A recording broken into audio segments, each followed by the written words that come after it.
मंच उपस्थित सबू अतिथिगण खासकर जे कटक छाड़ी आसिक गोटे रात लगी आप रहा लगी आई मोर भाई अनुभव महांती जी डीसी बाबू आम राज्यसभा सांसद रुकु बाबू 20 वर्ष आम संपर्क से एमएलए हेली से वाइस चेयरमैन थे ब्लॉक आज कला जड़ित अच्छे आमर म्यूनिसिपालिटी चेयरपर्सन श्रीमती लिका साहू मंटू भाई आम देगा अध्यक्ष बिग ह्यूमन सब सदस्य सदस्य मैंने आसिक परिवार भाई मैंने आप सबको बड़ नुआखाई जो गोटे खुशी मौका आम नुआखाई भेटघाट सामिल आम पश्चिम ओडिशार मुख्य पर्व आउ खुशी लगुच कि बिग ह्यूमन तरफ ये करा जेन संस्थाटा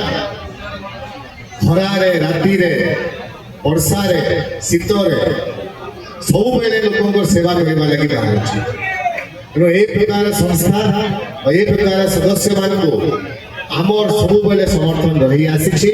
आगामी दिन में भी रही मु धन्यवाद दूसरी से गोटे रास्ता देखते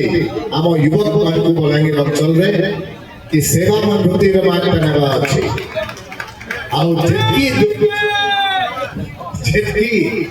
जितकी से साहाय्य चाहिए जितकी से समर्थन चाहिए भविष्य में आम करूँ